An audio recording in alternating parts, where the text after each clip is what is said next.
Low-side ეს არის სიტუაცია ავარიის შემდეგ, როდესაც მოტოციკლეტი გზის ზედაპირზე მისრიალებს ან მარცხენა ნაწილით, ან მარჯვენა ნაწილით. Low-side-ის გამომწვევი მიზეზი პირველი ეს არის წინა საბურავის დაბლოკვა მუხლუჭის მკვეთრი გამოყენების გამო. Რა თქმა უნდა, ეს ავარიის ტიპი უფრო ხშირად ემართებათ დამწყებ რაიდერებს, ამიტომ მაქსიმალურად ყურადღებით უყურეთ. თუ მოტოციკლეტს არ აქვს ABS-ი, იგივე ანტიბლოკირების სისტემა, low-side-ის რისკები უფრო იზრდება და იქიდან გამომდინარე, რომ ჩვენთან საქართველოში რაიდერების უმრავლესობას ყავს ძველი მოტოციკლეტები, საუბარია 15-20 წლის ბაიკებზე, რა თქმა უნდა, მათ ABS-ი არ აქვს. თუმცა, თანამედროვე ბაიკების უმრავლესობას აგრეთვე არ აქვს ABS-ი. ან დამატებითი ოფცია. სტატისტიკა აჩვენებს, რომ ხშირად low-side ხდება არა მოსახვევში, არამედ პირდაპირ სელობის დროს. ეს არის სიტუაცია, როდესაც რაიდერი მოძრაობს პირდაპირ, წინ დაინახა რაღაც დაბკოლება უეცრად, ეს შეიძლება იყოს ბარდიული, შეიძლება იყოს კედელი ან მანქანა და ბჭყალებში მოროტულად გამოიყენა წინა საბურავი. ანუ მთელი ძალით დააჭირა წინა მუხლუჭის ბერკეთს, რამაც გამოიწვია წინა საბურავის დაბლოკვა და low-side, ხო? Low-side შეიძლება გამოიწვიოს აგრეთვე უკანა საბურავის დაბლოკვამაც, მივდივართ, უკანა საბურავი დავბლოკვეთ და მოტოციკლეტი წაიღო რომელიმე მხარეს, ხო? ამ შემთხვევაში საჭირო უნდა აუშვათ, მაგრამ დამწყები რაიდერი ამ სიტუაციაში იბნევა და ბოლომდე უჭირავს მუხლუჭი, გონია რომ ეგრე გავაჩერებო. და მიდის low-side-ში, ხო? მაგალითად, მივდივართ, დაიბლოკა, წაიღო და მიდის low-side-ში. შეიძლება მეგობრებო, low-side-ი გადავიდეს high-side-ში. აქ უკვე ამის პროგნოზირება შეუძლებელია. მეორე მიზეზი ვთქვით, ეს არის უკანა საბურავის დაბლოკვა, მესამე მიზეზი ეს არის მოსახვევში სათანადო ჩაჭიდების დაკარგვა, როდესაც საბურავი კარგავს ჩაჭიდებას ასფალტთან. მაგალითად, შევდივართ მოსახვევში, აი ესე, შევდივართ, ვაწვენთ მოტოციკლეტს, რაღაც მომენტში მოხდა კრიტიკული ამპლიტუდის გადალახვა, ანუ უფრო დავაწვინეთ, ვინემ შეუძლია დაიჭიროს ჩაჭიდება საბურავმა და შევდივართ low-side-ში. ხო, მაგალითად, აი შეხედეთ, შევდივართ, დავაწვინეთ და წავიდა low-side-ში. შეიძლება ამ შემთხვევაში გადავიდეს high-side-ში, დავაწვინეთ, low-side-ში წავიდა, მერე high-side-ში გადავიდეს. აქ უკვე როგორ მოხდება ამის პროგნოზირება, როგორც გითხარით, შეუძლებელია. შემდეგი მიზეზები არის, ესე ვთქვათ, პატარ-პატარა, მაგრამ ისინიც თავის როლს თამაშობს low-side-ის გამოწვევაში. ეს შეიძლება იყოს მაგალითად ხრეში გზაზე, მაგალითად ხორღი, რა ვიცი, სილა და ყველაზე მთავარი, რაც ამ ბოლოს შემემთხვა მე, ეს არის, მე გადავრჩი, რა თქმა უნდა, არ დავიტვერი, მაგრამ მარტივად შეიძლება მომხდარიყო low-side-ი, ან შეიძლება high-side-ი, ან ნებისმიერი ავარია. ეს არის გზაზე დაღვრილი ძრავის ზეთი, ხო? მანქანამ გაიარა დაღვარა ზეთი, ჩვენ მივდივართ, მოსახვევი თუ ახო საერთოდ. პირდაპირ სელობის დროსაც კი გავიარეთ ზეთზე და მორჩა დავემტოვერით. მომენტალურად თუ ზეთის გუბე, ანუ გრძელდება, მივხვდით, ერთ ადგილას არ არის.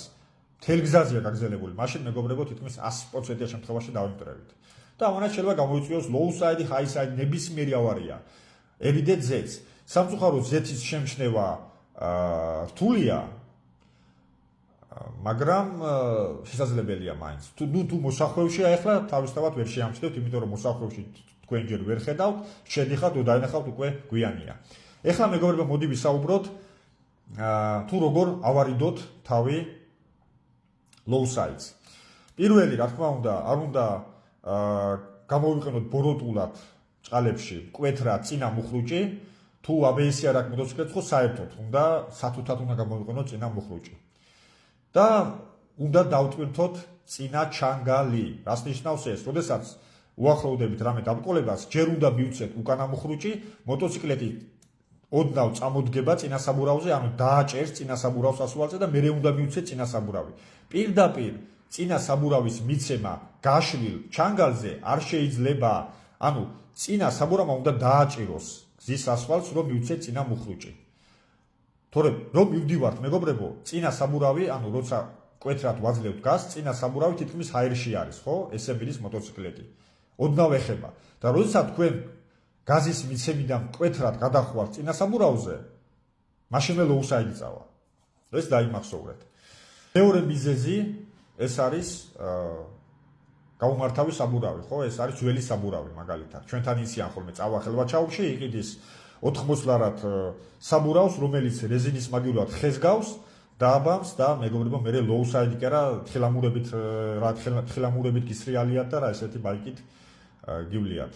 ამიტომ ვიყიდოთ საბურავი, შევეცადოთ თითქმის ახალი, ან ახალი, მეგობრებო, დღეს განვადება ჩვეულებრივად კეთდება საბურავზე, კი, იაფი არ ღირს, მაგრამ ეს თქვენი უსაფრთხოებაა. საბურავი დააყენეთ, ან თითქმის ახალი, ან ახალი. თუ საბურავის წლოვანება არის 1 წელიწადზე, კარგი მაქსიმუმ 2 წელიწადზე მეტი, ესეთ საბურავი უკვე აღარ გამოიყენოთ. იმიტომ ის თითქმის ხესავეთაა, ხო, გამომშრალია და არანაირ ჩაჭედებას ასფალტთან არ მოგცემთ.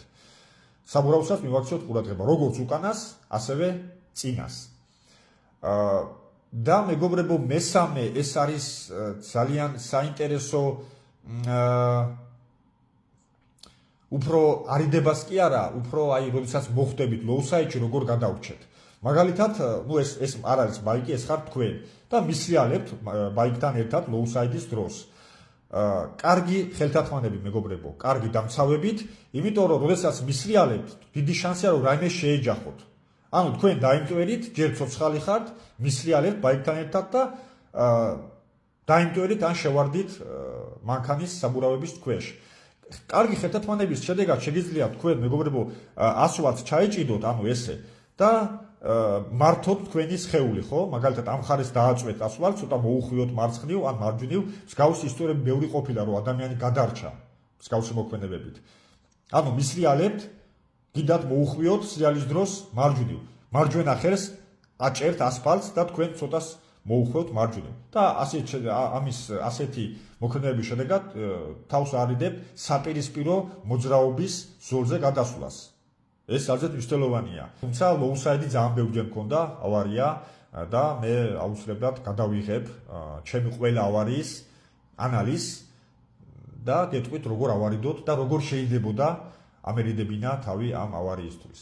რა თქმა უნდა, მეგობრებო, არ არსებობს რაიდერი, რომელიც არ არის დამტვრეული, ან არ დაიმტვრევა. ყველა ადრე თუ გვიან მოხდება ავარიაში. აი როგორ შევამციროთ ამის რისკები, ეს ამისთვის უკვე საჭიროა რომ უყუროთ ჩემს ვიდეოებს. სულ ეს იყო მეგობრებო, რაც მინდოდა მეთქვა ლოუსაიდზე, ვფიქრობ დეტალურად განვიხილე ლოუსაიდი, თუ რაიმე გამომრჩა, აუცილებლად დაწერეთ კომენტარებში, ამაზეც გადავიღებ ვიდეოს პასუხის სახით. დროებით.